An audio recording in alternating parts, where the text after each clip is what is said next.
இந்திய கூட்டணி சார்பாக மு.க.ஸ்டாலின் பிரதமர் வேட்பாளராக அறிவிக்க வாய்ப்பு உள்ளதாக தகவல் கிடைத்துள்ளது.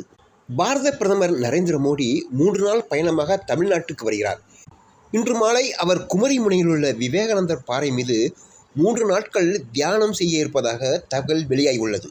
இந்த பயணத்தை அனுமதிக்க கூடாது என்று எதிர்க்கட்சிகள் தேர்தல் ஆணையத்தில் முறையிட்டதாக கூறப்படுகிறது. மோடியின் வருகையை எதிர்த்து கோ பேக் மோடி என்று போஸ்டர் சென்னை முழுவதும் ஒட்டப்பட்டுள்ளது. இந்த பயணம் மிக முக்கியத்துவம் வாய்ந்தது. அவர் 3வது முறையாக பிரதமர் பதவியேற்பது உறுதி என்று பாஜகவினர் தொடர்ந்து கூறி வருகிறார்கள்.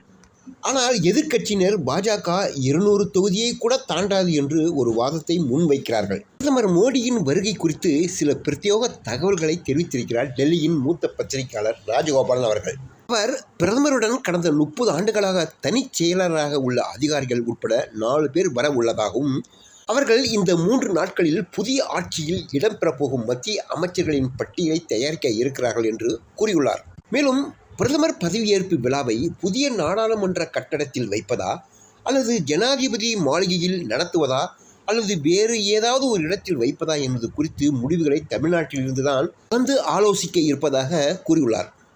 பிரதமர் மோடியின் வருகை குறித்து ராஜகோபாலன் பேசுகையில், இந்த பயணத்தில் புதிய மந்திரி சபை பட்டியலை தயாரிக்க உள்ளார் பிரதமர்.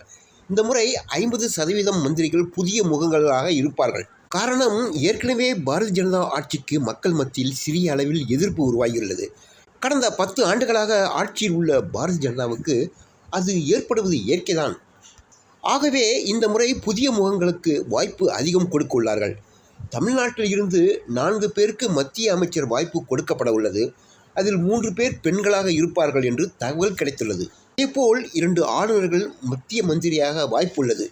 கேரளா ஆளுநருக்கு சட்ட அமைச்சர் பதவி கிடைக்கலாம் என்று கூறுகிறார்கள். இடம் மோடியின் வருகை குறித்து தமிழ்நாட்டில் எதிர்ப்பு இருப்பதாக சொல்லப்பட்டது. கோபேக் மோடி கோஷம் எழுந்துள்ளதே என்று பேசப்பட்டது. இது பற்றி கேட்டபொழுது இதற்கு அவர், மோடி இதுவரை இந்தியா முழுவதும் 6750 முறை பயணம் செய்துள்ளார்.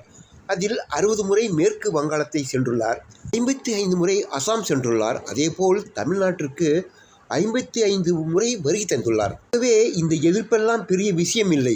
மோடியின் இலக்கு வருகின்ற 2026 தேர்தல் தான். அவர் டார்கெட் செய்துள்ளார். குறைந்தது 75 சட்டமன்ற உறுப்பினர்கள் கிடைப்பதான திட்டங்களை வகுத்து வருகிறார். முக்கியமான செய்தி சொல்கிறேன். திமுகவில் 3 ஏக்நாத் ஷிண்டேக்கள் உள்ளார்கள். மொத்தம் 8 தலைவர்கள் மோடி பிரதமர் பதவியில் ஏற்ற 3 மாதத்தில் பாஜகவில் இணைவார்கள். அதிமுகவில் இருந்து 3 தலைவர்கள் வர உள்ளார்கள். டெல்லியில் நடைபெறவுள்ள இந்திய கூட்டணி கூட்டம் பற்றி சில தகவலையும் அவர் கூறியுள்ளார். இதில் காங்கிரஸ் கூட்டணி சார்பில் பிரதமராக மல்லிகார்ஜுன் கார்கேவை பிரதமர் பதவியில் அமர்த்த ஒரு திட்டம் இருக்கிறது. ஆனால் கார்கேக்கு வயது 83 ஆகிவிட்டது. அவர் அந்த பதவி தமக்கு வேண்டாம் என்று கூறிவிட்டார். மம்தா இந்திய கூட்டணி ஆட்சிக்கு வெளியிலிருந்து ஆதரவு தருவதாக கூறியுள்ளார். ராகுல் காந்தியோ தனக்கு பிரதமர் பதவி தேவையில்லை என்று கூறிவிட்டார்.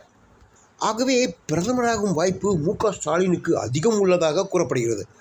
அவரை முன்னிறுத்துவதற்கான வாய்ப்பு அதிகம் தெரிகிறது. ஆனால் இதற்கெல்லாம் வாய்ப்பு இல்லை. மீண்டும் மோடி பதவியேற்பது உறுதி.